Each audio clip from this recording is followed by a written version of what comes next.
Welcome to Sundry Sports for Thursday, June 18th.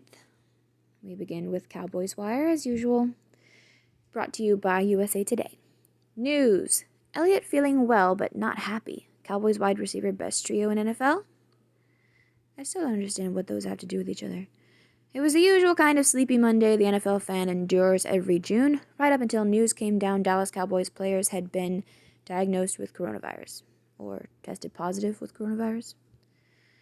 Anyway, he's not happy because he didn't like that his agent had to tell people. And it would be nice if his business could be his business, but he is a professional athlete and everybody has to have their nose in the business of professional athletes and celebrities and the like. So, there's that. SportsWire. Follow your favorite teams and discover the biggest stories first on the App Store and Google Play. Cowboys news. Woods for 2020 Pro Bowl. DiNucci stock up. Uni watch. Have the Cowboys found another gem at the quarterback position? Can their returning starting safety emerge on a national level? What's the latest on the Hall of Fame game, and how does a lack of practice impact the team? Well, that sounds like a lot of stuff is packed into one thing. Have the Cowboys found another gem at the quarterback position? I wonder. That sounds intriguing.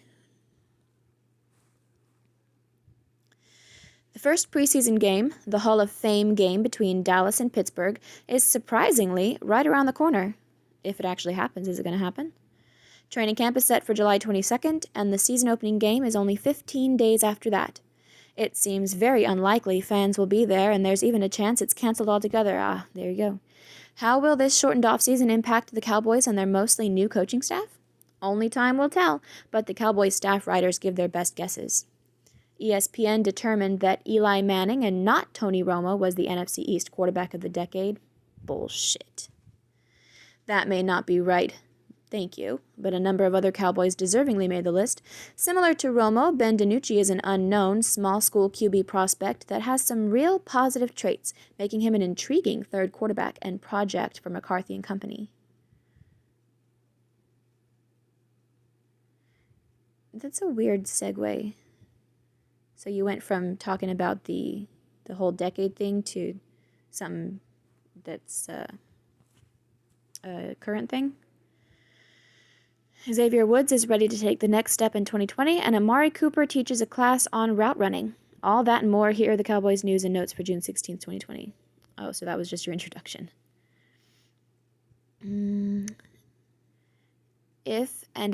And it's a big if, the game still happens. The governor of the host state is warning it will not look like anything they've put on before. How does lack of practice time figure? Would the Cowboys retain the rights to Travis Frederick in a similar fashion to Witten's retirement in 2018? Will the lack of a real offseason hurt the players or help them by keeping them fresh? Cowboys staff writers David Hellman and Johnny Oping try their best to answer these fan questions. Film room, 3 Cowboys who will soar in 2020, including how Xavier Woods can evolve into a Pro Bowl caliber safety. From the Dallas Morning News. John Owning is one of the best sources for breakdowns of what players do and don't do well. In this article, he examines 3 young talents in Dallas and details how each could have their best season to date.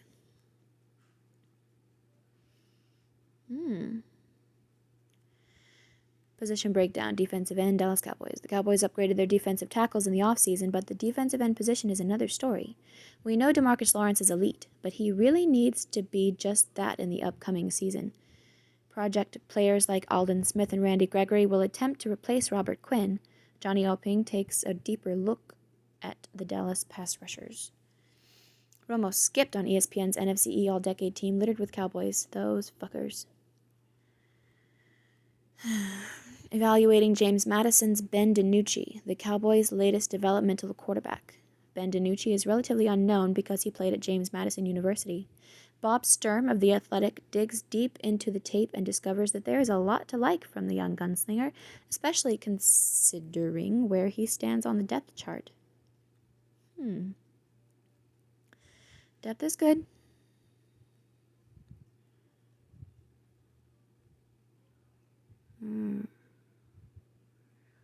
Cowboys' Amari Cooper breaks down how he skillfully breaks down defenders. Cowboys Wire. Amari Cooper sits down with NFL Network's Kurt Warner and Brian Baldinger to talk about the nuance, patience, and technique he uses to confuse and outplay opposing defensive backs. Cool. NFL's top 10 divisional rivalries, Cowboys versus Eagles, Packers versus Bears, battle for top spot on all-time list, CBS Sports. The Cowboys and the other three NFC East teams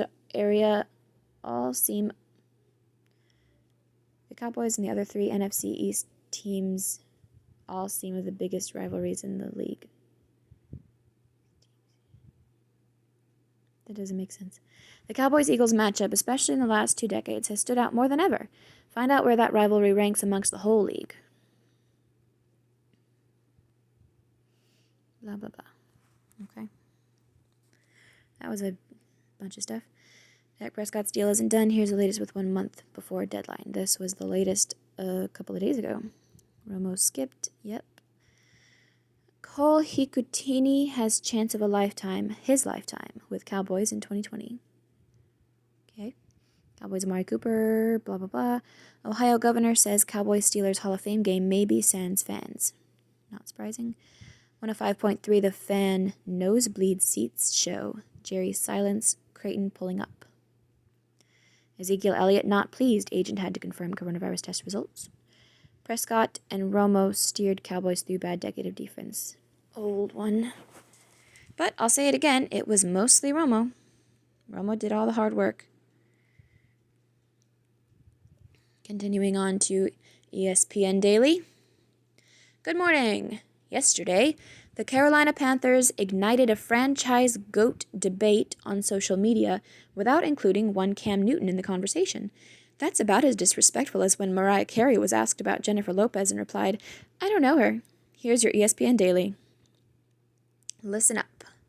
Maya Moore's extraordinary quest for justice. I don't know who that is.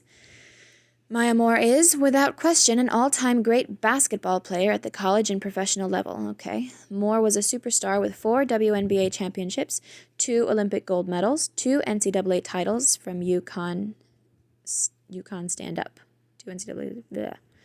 UConn stand-up. And pretty much every achievement in the game to her name when she walked away from basketball in 2019.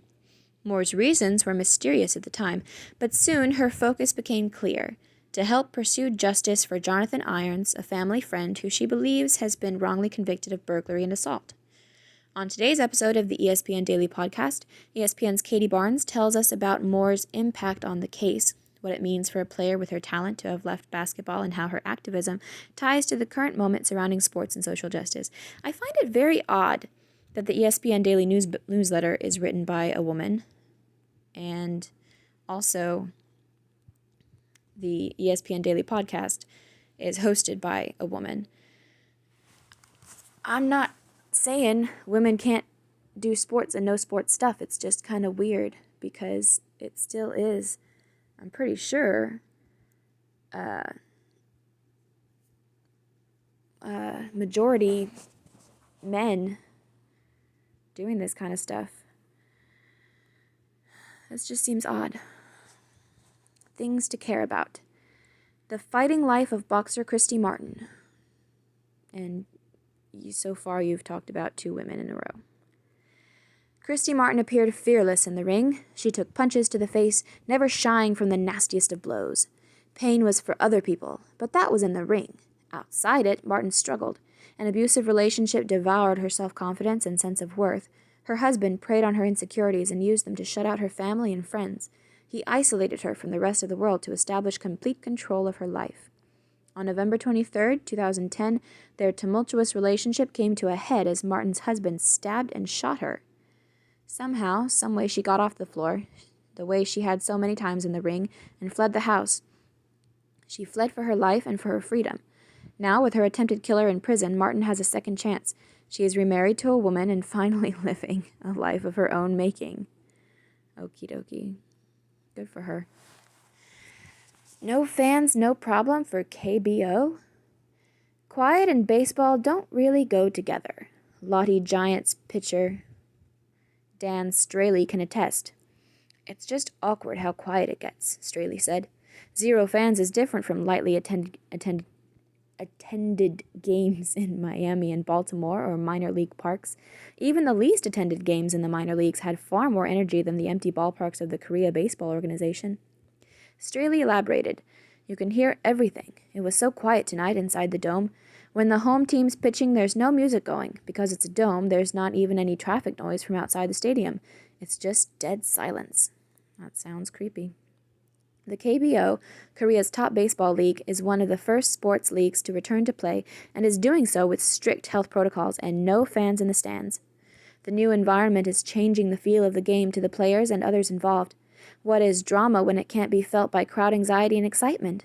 While we still don't know if we'll see Major League Baseball in 2020, the experience of the KBO is instructive in regard to what the experience will be like for athletes when sports make their return here, sans fans. Sans fans. Y'all think you're so clever. Amid the coronavirus pandemic. Things to watch. Ray Allen breaks down 2013 NBA Finals. Today marks the 7-year anniversary of when we witnessed the most iconic shot from the most iconic three-point shooter in NBA history. You can disagree, but you're wrong. Jesus Shuttlesworth, Ray Allen, hit a tying three to force OT overtime in a wild Game 6 between the Miami Heat and the San Antonio Spurs. The Hall of Famer recently joined Omar Raja to break down his legendary shot, LeBron James's epic performance throughout the series, and Allen's legacy as a player. Premium content. Overheard. "Yeah, I'll be kneeling. I stand for what's right, and that's the bottom line." Oh, you stand for what's right, so you're gonna take a knee? 'Cause that makes sense. "I call it like I see it, and what's been going on is completely wrong, so I'll definitely be taking a knee." Kyler Murray, when asked if he will kneel during the national anthem. But you stand for what's right. So does that mean this isn't what's right? I believe that's true, but I don't think that's what you mean to be saying. Remember when? On this date in 2004, we learned that if you can dodge a wrench, you can dodge a ball. That's right, it has been 16 years since one of the defining sports movies of our generation, Dodgeball, a true underdog story, was released in theaters. The film, starring Ben Stiller and Vince Vaughn, brought us nonsensical and iconic lines such as, "Nobody makes me bleed my own blood," and bold strategy cotton. I guess time really does fly when you're dodging, ducking, dipping, diving, and dodging. Okay, I'll stop now. Until next time, remember, I know I told you I would quit it with the dodgeball jargon, but perhaps one more line for posterity. Well, I guess if a person never quit when the going got tough, they wouldn't have anything to regret for the rest of their life. But good luck to you, Peter. I'm sure this decision won't haunt you forever. Lance Armstrong. Yeah, that one didn't age particularly well. Don't hate on Lance Armstrong. Everybody hates on Lance Armstrong. Yeah, that one didn't age particularly well. This has been your ESPN Daily for Thursday, June 18th, 2020. I am mushmouth today. Thank you, ESPN. Now, Yahoo Sports, read and react.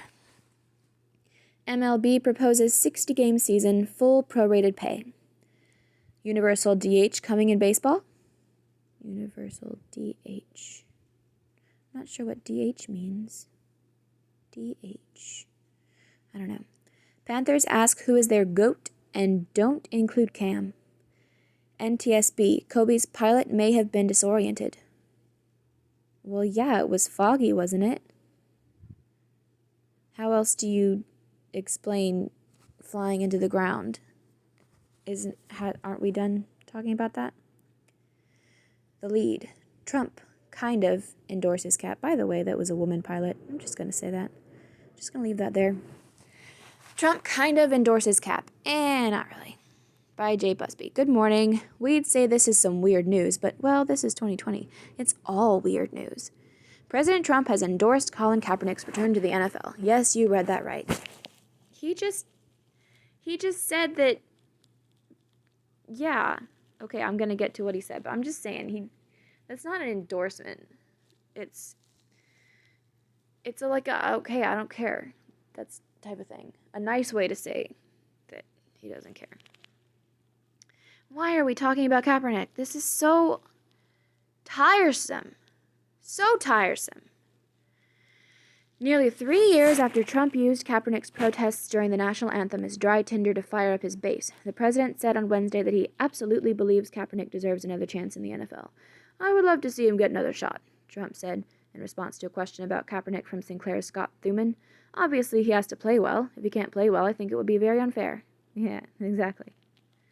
And thus we enter yet another Rorschach moment for this president.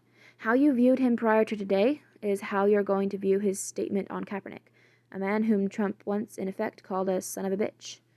I'm sure he is.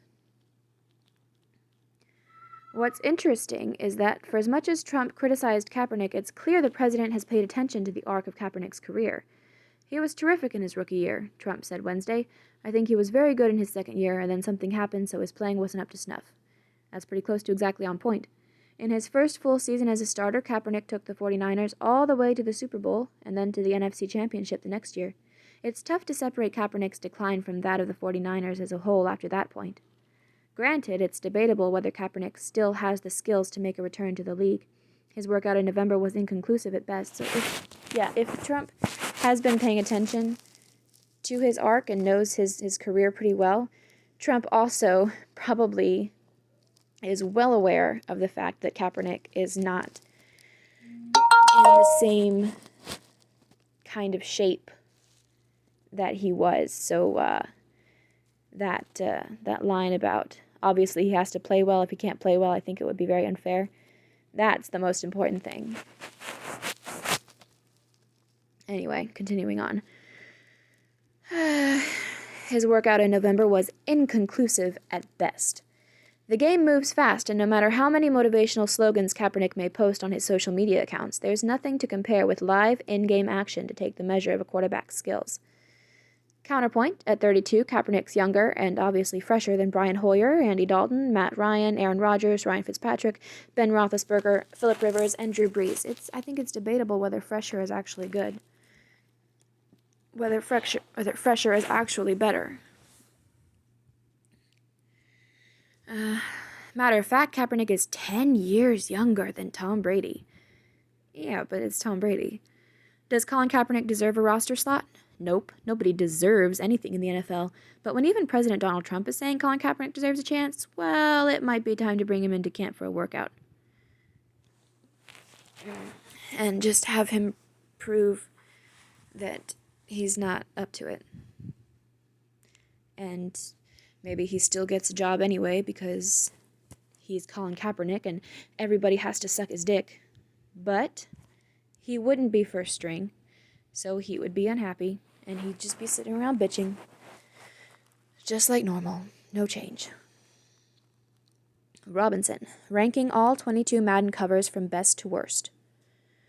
Rohrbach, the NBA's impossible task, satisfying everyone. That's also MLB's impossible task. Brown, for MLB, finding a solution shouldn't have been this hard. Welcome to the end of... Well, then do you have a solution? Anyway, welcome to the end of sports. This is a sport called Hedis. Oh, that looks fun. Hedis, head plus tennis, equals Hedis. Apparently, it's been around for almost 15 years. Have you ever heard of it? Us neither. Pack it up, everybody. We've done all the sports now. We've done all the sports now. That's funny. Thanks for reading today's issue of Read and React. And thank you for watching. If anybody does watch, please consider subscribing. Just for the hell of it. Thank you and good night. Goodbye.